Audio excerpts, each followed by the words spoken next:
Welcome to the Intelligent Teams podcast, where we interview leading thinkers from business and the sciences of mind to find new ways to help your teams and organizations thrive. I'm your host, Daniel Susser.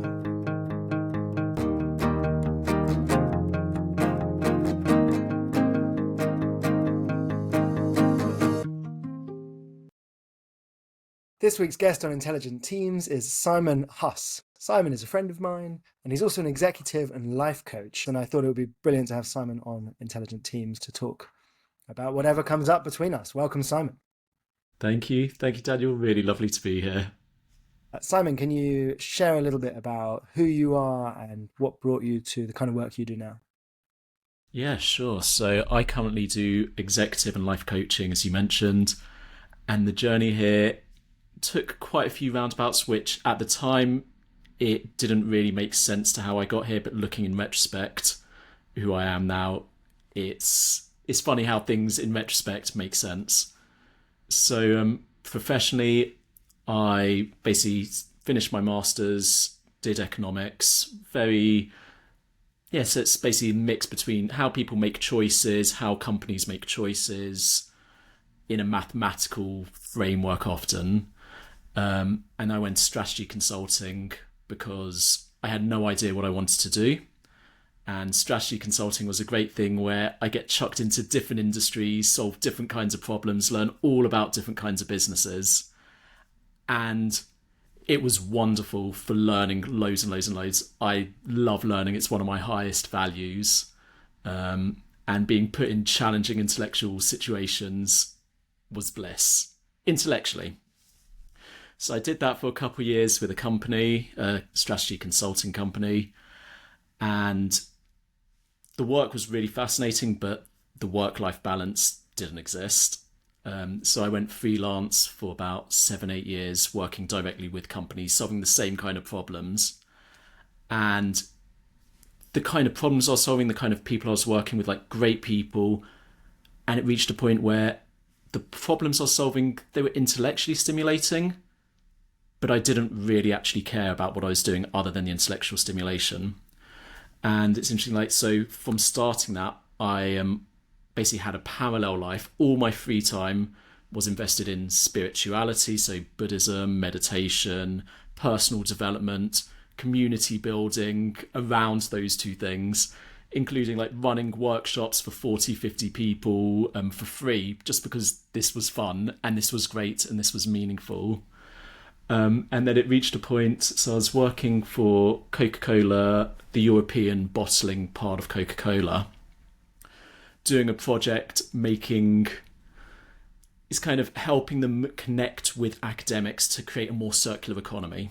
So the plastics can be reused, massive environmental scale for something which uses huge amounts of plastics. So in terms of impact, this is huge. And I was doing this and realised, this is great that this is happening, but it doesn't really make me come alive at all, even though it's this thing which is objectively good. I'm like, And then it started me on a quest of, okay, so what if I tie the stuff I find meaningful in my free time to the stuff I do outside of my free time, my work? Can I get more meaning and purpose in my work? So decided, how can I do that? I didn't really know, but lots of people, startup culture was very big. I knew lots of people who joined startups, started up startups. I joined a startup. It was really fun, lots of different kinds of challenges. And I ended up spending a large part of my time informally coaching other senior leaders in the company, because that's where I could make the most impact. And there was a point where the CEO asked me, hey, we need to professionalize this company. And thought, okay, great way to do that. Let's get executive coaches in for the senior leadership team. She said, great, Simon, can you go find out who to do this with? I did the research. Then the resistance came. They didn't eventually want to use, this is a thing which often happens with startups, didn't actually end up wanting to bring coaches in. So I thought, these people actually sound great. I'm going to self-fund and go on this coaching journey. And realised, wow, these people take all the stuff I've been learning in my personal development world, they take that and put it into language which is accessible to people who aren't in that world. And it's a job, and it's something I've been doing in that world and also in other parts of my life as well. And this is the thing which I find meaningful and can create the biggest impact in a way that matters to me. So then I did training with them, did training with another organization, and then just went, bang, yeah, this is what I want to dedicate my life to. So, what is some of that language that you think about when you think like what an executive coach brings or a life coach brings? So there's things around values, purpose, and direction. The Often in businesses, people are very focused on the what, how, and miss out on the why. And even just having that language of the why you're doing it, which can then drive the how, and then from that knowing what to actually do, is a super simple framework of understanding what to do there. There's also neuroscience and cognitive science as well, can basically bridge a lot of the more things which can sound woo and fluffy, but actually ground it in science. So things like nervous system regulation, how it's so easy to get overwhelmed and then go into fight and flight, and things like which have been like thrown into the words of like resilience, but it's really like how do you regulate yourself when in an uncertain, chaotic world. And yeah, as we know, like work scenarios can bring that up in people, but thinking about what happens at work in terms of nervous system may not always feel comfortable to people. So let's finish that thought. Like when it comes to nervous system regulation at work, like someone comes to you and says, "Simon, I'm struggling with how I feel about my team or about team members or different scenarios, and struggling to get regulated." Maybe they would or wouldn't use that language, but what kind of Yeah. advice or what kind of exercises or what would you do with them? So there's a few things. Great things, like it's a simple basic thing, is like meditation's a huge field which can basically give people a practice of being centered amongst the noise of the world. But a lot of people really struggle with meditations. A lot of people have done meditations and go, oh, it doesn't work for me, or it takes too much time, or I'm not doing it right. So a really great way in is micro meditations. It's like 15, 30 seconds, multiple times a day, which could be just stopping, slowing down, even like putting your feet on the floor, noticing what's around you, just taking a look, noticing where you are in the room, where the windows are, where the doors are, where the other people are. And like people look around, you can look around with your head, also allow your body to move as well. So like you bring your whole system into it to like help break out of that freeze response and realize, okay, I can move, I'm mobile. So would that be the instruction you would give like as is, or I'm kind of maybe that's what we just did, but I was imagining, hey, let's do a micro meditation now, but then we kind of did one. So that was one I just created. I've never given that specific one before, but that could be something that would be a suggestion. Yeah. Especially if it's someone who feels like they get frozen into their work, like and stuck into it and can't move. That's a good one where you actually just consciously bring in movement, and you also help in doing that practice. You realize, oh, I have agency when I'm feeling frozen. I have tools to take myself out of that freeze. I think the embodied element of what you're talking about there is one of the things that interested me in having you come on Intelligent Teams, because the type of cognitive and mind sciences I'm interested in, part of this embodied cognitive science movement or tradition or whatever it's called. Can it be a tradition if it's only like 20, 30 years old? Whatever. But the idea of like our bodies being an important cognitive element of cognition, a tool to help cognition, a part of cognition, um, whether we like it or not, however clever or logical or mathematical you think you are, like your body will help you make sense of the world. So it makes sense that if I'm struggling at work with something to do with how I show up, how I make sense of the world around me, how I engage in problems, that I should use my body in that. And what you just described of like visually using your body or feeling your feet on the floor or very real visceral body stuff. And yeah, what does that do to someone who uses their body more in their work? Especially with like high performing executives, the actual bringing the body in can be like the biggest resistance because people have got very, very good at using cognitive tools in a more logical way. But using the body, the best way I can say it is basically you get a whole different data stream of stuff going on. And people talk about like having a gut feeling or like something doesn't feel right and then later it turns out that they were on something. That's something you can train and become more sensitive to. And actually, the gut feeling, my best understanding of it is our system is giving us information that we can't maybe articulate verbally, but we're taking in so much information and somewhere something's going on that we're processing on a level sometimes subverbally, and bringing this in and making it more conscious. We can notice, it could be I'm having a difficult conversation with someone. I don't know what's going on, but I feel something in my system, and even noticing that and bringing that into the space can like, and sharing that with them can then go, yeah, actually I feel uncomfortable about this. And it can help, I think, especially in relationship, to find out what's actually going on with the other person, and bring that and be more vulnerable and allow a more real conversation rather than the surface veneers of what we're supposed to do in meetings or in relationship, and actually get to more, hey, I'm a human, you're a human, we've got this situation around us, but how can we actually meet each other in a way which actually serves both of us better?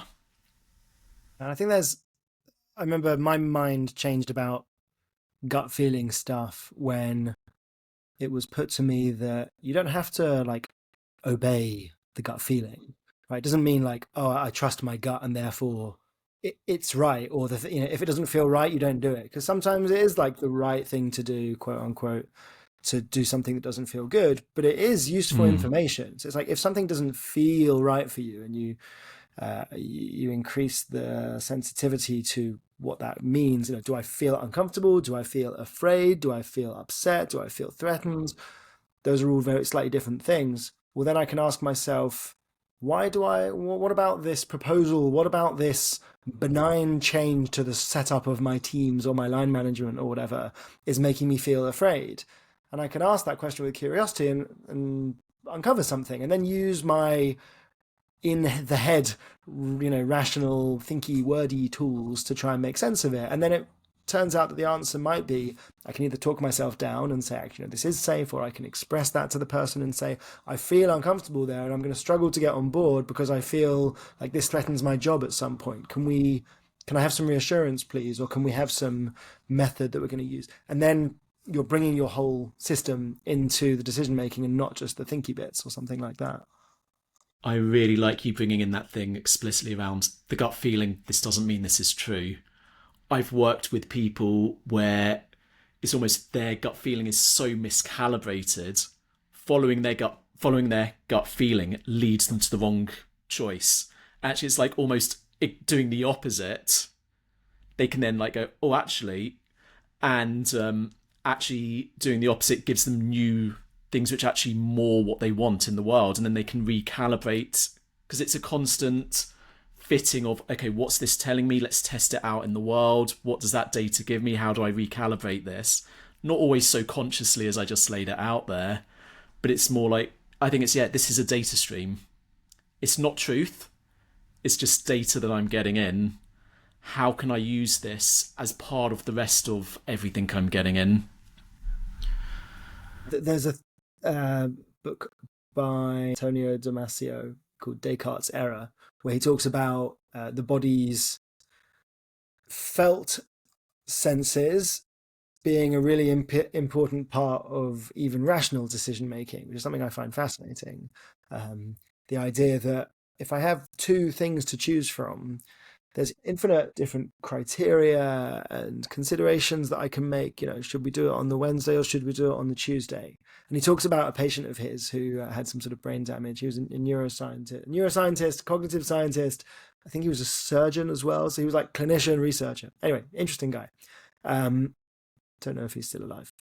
We'll put it in the show notes.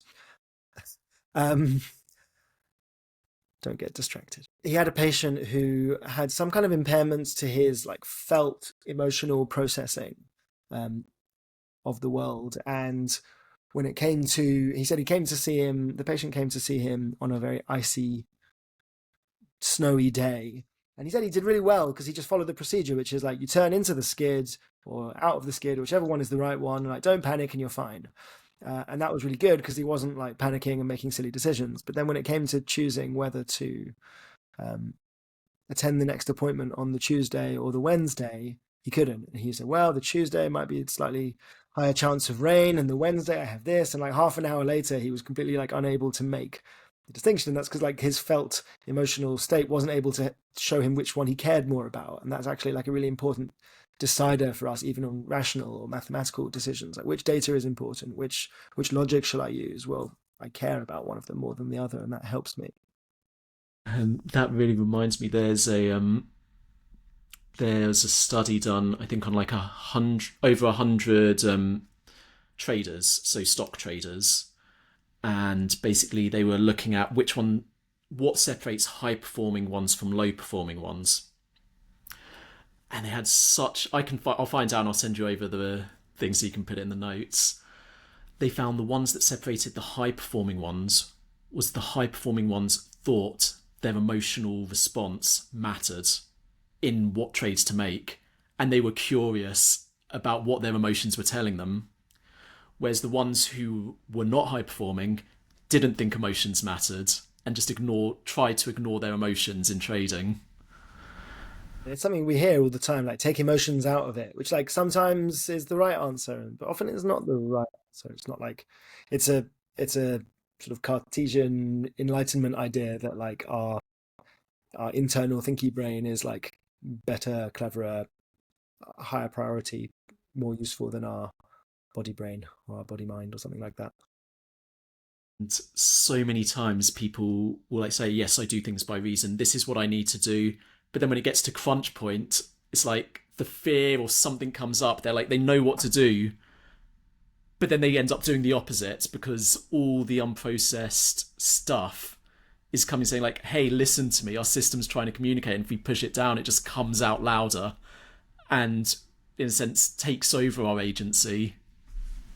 And also there's like a million ways of like logically arguing anything, right? Like I can pretty much defend any proposition that someone puts in front of me. So like how do I choose which propositions I defend or which things I care about, which things I try to argue for? Well, it's probably going to be my body that chooses the ones I like first, and then I logically defend that. And if you're not aware of the fact that that's going on, then you'll be hamstringing yourself in some way.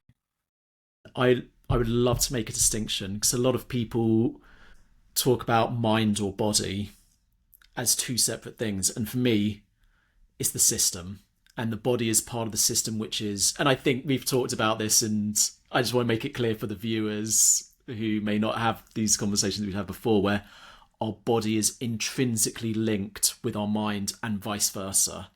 And even separating this stuff as, oh, it's about bringing in the body or, oh, it's bringing in the mind, I think is kind of missing a huge part of what's actually going on. So it's bringing the whole system, you're saying. Yeah, I'm saying the system is the system. You can't just be in the mind, you can't just be in the body because that's not how we're wired. We are intrinsically, those two systems are intrinsically linked. And it's actually accepting that and using that truth actually allows us to make better decisions, be more of who we want to be in the world. There is something though, like about people tend not to need most of the time the advice of oh, listen to your brain more, like you use more of your thoughts, because I think that's kind of like dominant in this like post enlightenment sort of world that we live in. But people don't, like you say, you get a lot of resistance from the people you work with to using their bodies or to using body techniques. So I guess that's something I'm interested in. Like, what for a listener or a viewer who doesn't know where to start in using their body to show up for work more, or to show up in their life more, or to sort of be more integrated and use what's available to them to live a better life, make better decisions. Where would they start? So I'm trying to think of a general thing. This is depending where you are, depends where'd be the best thing. The like meditation, like micro meditations, could be a way in. Um, Another way is journaling. People just journaling. Just say you've got an issue you're struggling with. Take some time. Go. Okay. What am I thinking about this thing? Like, what's in my head about it? What am I feeling emotionally in relation to this? And what am I feeling sensorially in relation to this? So it's a version of Socrates. I think it's Socrates. He talks about head, heart, and body as ways of interpreting the world. So bringing in the head. What am I thinking about it? What's clear about this? What's not clear? Okay, then take in the heart. What emotions are coming up? Am I sad? Am I angry? Am I hopeful? Am I excited? And then the body, what are the physical sensations that are coming up around this? Am I noticing tingling in my hands? Am I noticing the temperature of the air around my face? Am I noticing my gut clenching up? Anything on the physical level. And then and then just being curious about that. And a lot of people try and go, okay, I'm feeling this anger. What does that mean? Rather than just being, okay, let's be open with it. Let's just see, okay, I've got this. I've got this sensation here. Is it okay just being with that without trying to categorize it? Solve for it. And solve for it, yeah, exactly.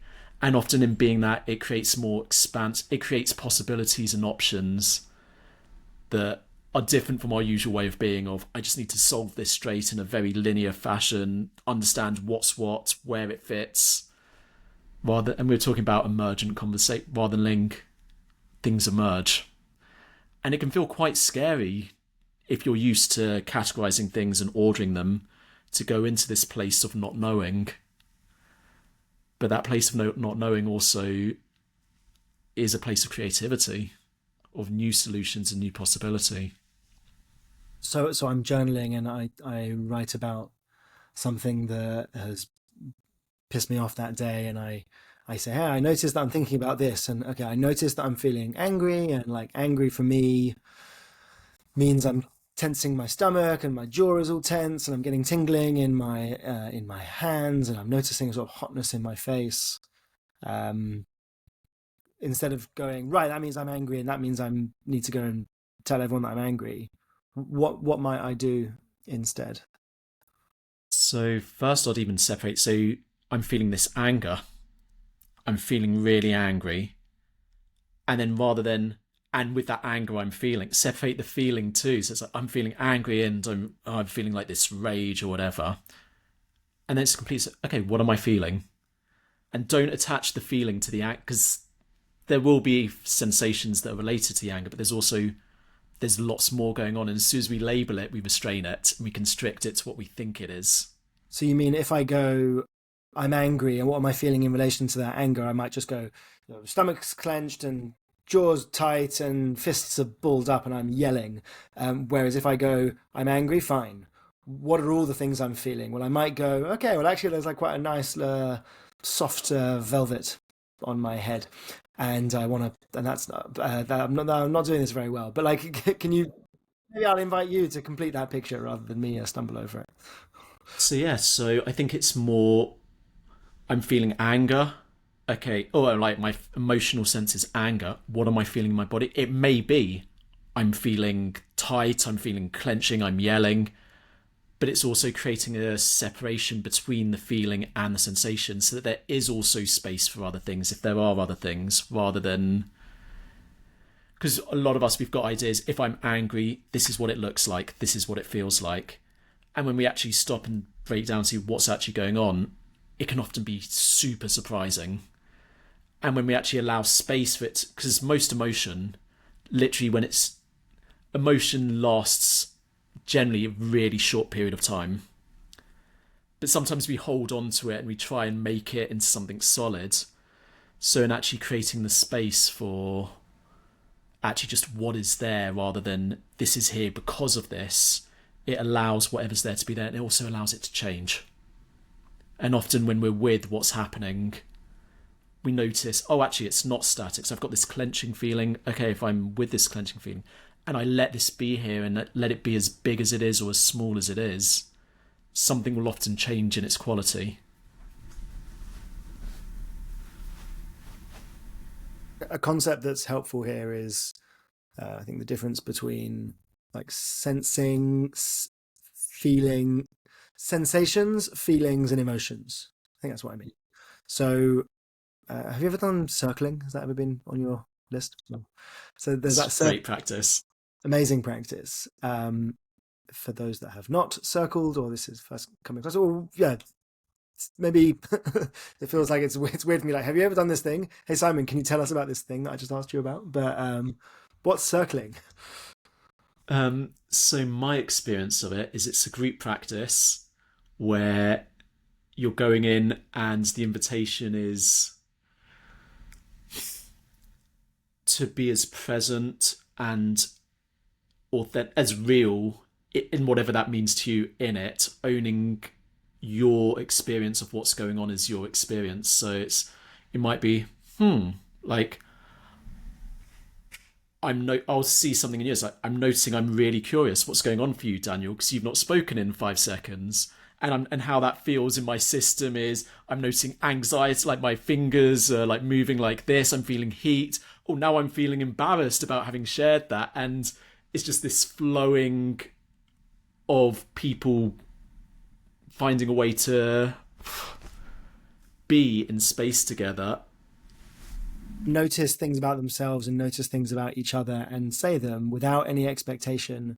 It's a really cool practice. It's not like something that we should do at work, I don't think. It's not like it's not productive at like getting shit done, building software, making profit for the man. But it is it's a really cool exploration in the same way that like solo meditation gives you something that you can take into the rest of your world. Circling is something that does the same thing in groups. Like, how do I feel in relation with others? The reason why I brought this in, the reason why I asked you to explain it out of nowhere, is that one of the questions in circling is, if you say I'm feeling curious, someone else in the circle, it's a circle of people sitting there, someone else might go, how do you know you feel curious? Which is such a nice question, because it's not something we often think about. I'm angry. Well, how do you know you feel angry? And that forces you to get out of the interpreted head version of this is what anger is, and more into how do I know I feel angry? Well, I am yelling, my voice is louder, I can see that, and like my face feels hot and my hands feel tingly, and like I'm clenching my stomach. So what happens if I work the other way around and like release my stomach and unclench my jaw and have a deep breath? Maybe some of that interpreted feeling of anger will subside. Maybe I'm not feeling angry, maybe I'm feeling a different thing. I'm mislabeling it as well.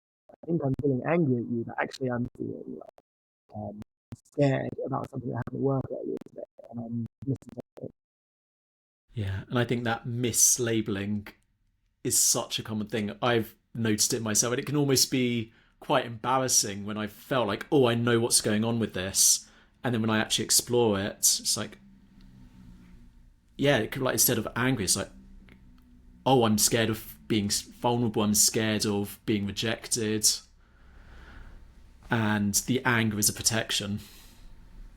But I can be so certain that I know exactly what's going on. And we're talking about how we make sense of things with our emotions. And anger is a really powerful transformative thing, which is often about protecting something which is important to us. But often, yeah, that can get channeled if we mislabel what's actually going on, can get channeled in a way which doesn't help us. And so if I'm at work and something makes me angry, or someone makes me, or I'm angry around someone, it doesn't mean that I'm right, but it does mean that something has happened that's important to me. And Mm, that's worth addressing, maybe with them, maybe not with them. Uh, But it's worth me addressing, like, why does this thing make me angry? Either because like they're being a dick and I need to give them some feedback, or because they've been fine and I'm scared about something, or something's in some boundary that I have, or something that I find important is being threatened. mm, yeah. And on the topic of anger, I think there's something, especially in workplaces, it's we don't have many just generally good models of how to express anger in a constructive, positive way. And anger can be so powerful, so beautiful. It can be. I was working with a client who was like had lots of frustration, which is the PC way of expressing anger. And we were working with it.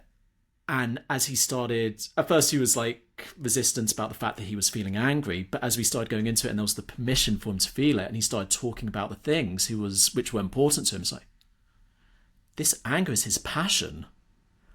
He's taken me on that with his anger, showing it in this way. It's like I'm rooting for him because I can see this is really important, and there's something in it. And I think it's the flip side of anger, because anger can be super dysfunctional, super destructive, but it can be inspiring, and it can be that juice and that energy that can bring people along on the journey with us. I know that like for lots of the software developers I work with, they go like, this bit of code makes me really angry. So I stayed up and I blah blah blah and I put in some extra effort and I just like tidied it up and now it's done.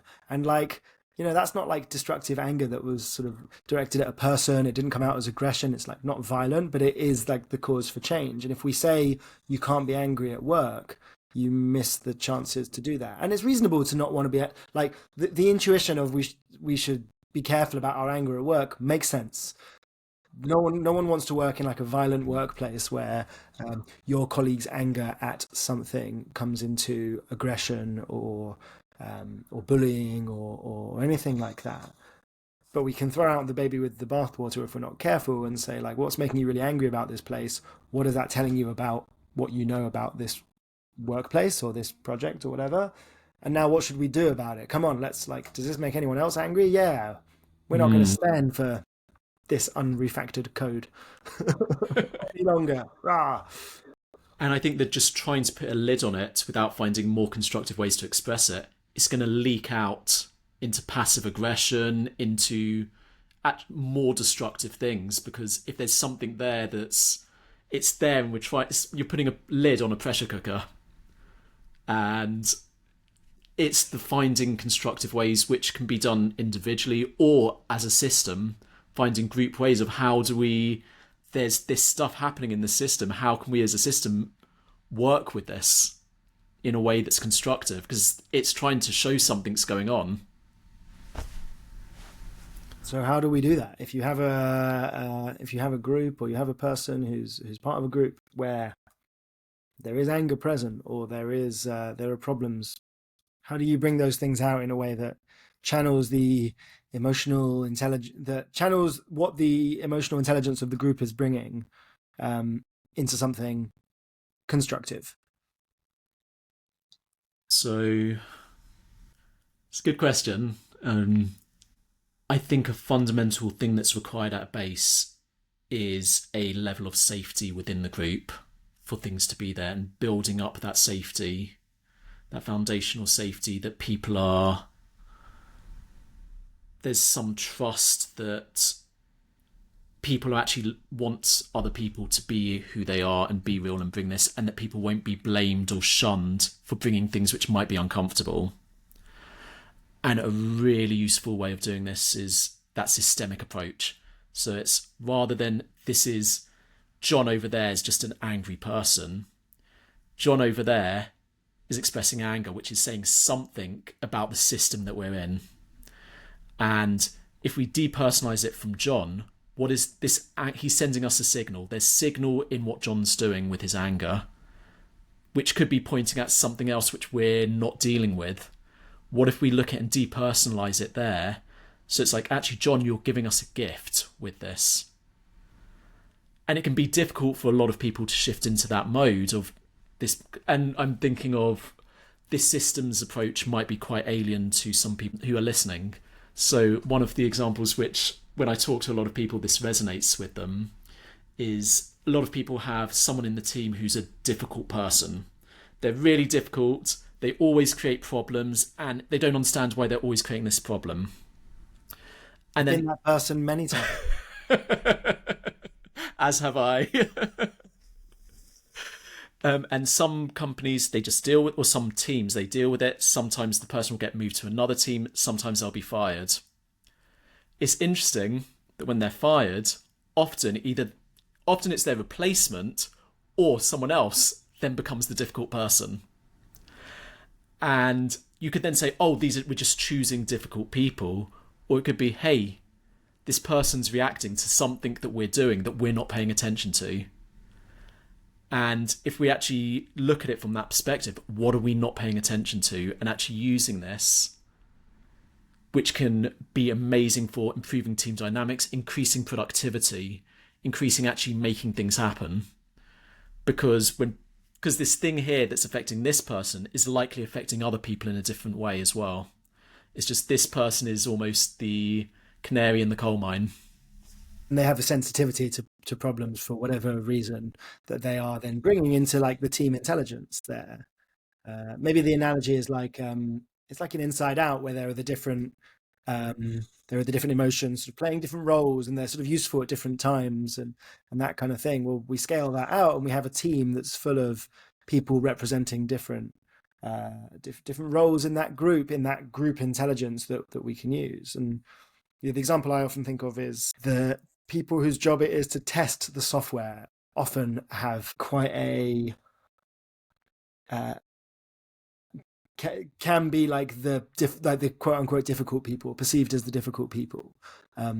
And that's because they're always finding problems and stuff, and they're always like being vocal about those problems and trying to get them on the agenda. They don't often come with solutions, and you're like, yeah, that's because they're a tester. Like that's their job is to be like sensitive to problems, not necessarily know how to solve them, but be good at like being vocal about them and don't be worried about voicing that. And that's like a really important part of the like software production process. You need someone to try and break the thing and tell everyone about it. Mm. Don't get annoyed when that person then looks at like other things in the system that's not just the software and also like gets annoyed at them and doesn't really know and like applies that same cognition. It's possible that they're right. It's possible that person's wrong as well, or they've got a Yeah. misunderstanding, or they've got a bee in their bonnet, or whatever. But like our starting point should be like what elements are these different people in their blendedness and with their different preoccupations and their different neuroses, like well, what is that offering to us as a group if we integrate it better instead of just being like Mm. that person's difficult and they're annoying and they're causing trouble. Yeah. Yeah. And I think a really powerful way to do that is, what role is this person playing in this system? And even just making that conscious, because they may have dropped into this role, they may not have chosen this role, and they may be uncomfortable in this role as well, or always being in this role. And then, because it's not fun being in that place of provocateur and having everyone experiencing you as provocateur It can be. sometimes. If you want to be, but some people find they fall into that role, and other people fall into the role of being angry at that person being in that role, not realizing that actually a big part of this is a co-creation. I reckon both those people, the person who is like finding all the problems and talking about them and the person who's getting annoyed at that person, both think they're doing their job well, right? Because the person finding the problems is like, I thought I was supposed to find problems. Like I know that when I'll speak for myself. I do this. I'm in a team, and I find myself being like, well, here's the thing, and here's where it fits into a big systemic thing, and here's the risk of it becoming a bigger problem than anyone's aware of, and like, wake up, sheeple, like the problems are on their way, and it's all going for the apocalypse. And when I do that, I believe in my heart of hearts that I'm doing it because like I care about the mission, and everyone cares about the mission, and like if we don't know this thing that I'm talking about, we're gonna solve the mission slower, more expensively, worse, less effectively. And the people who get annoyed at me for doing that or get annoyed at the other person for doing it are like they think they're doing a good job because they're like our job is to be together as a team and be aligned and be on the same page and like drive forward and and be, I don't know, productive or positive thinking or things like that. So it's integrating those things healthily, and that can be easier said than done. Yeah, 100% agree. It feels like a good place to like start to bring it to a close. Are there any like open tabs you've got in your mind of like stuff that has been sparked by what we're saying that you wanted to bring in that you haven't had a chance to? So many, but I think they're a whole stream of consciousness. Rather than closing up, it's going to be a whoosh. Okay, and that feels like a good segue into having you back and talking about the rest of the open tabs. It's been really lovely being here and being in conversation with you. Thanks, Simon. It's been lovely being here, being in conversation with you. Until next time on Intelligent Teams, making it weird since 2023. Thank you very much. Thank you. Thank you for listening to the Intelligent Teams podcast. I've been your host, Daniel Susser. If you enjoyed this episode, there's a good chance you'll enjoy being a subscriber to the Intelligent Teams Substack. It's intelligentteams.substack.com. You'll receive a free weekly newsletter featuring this podcast or writings about cognitive science and building intelligent teams. See you next time.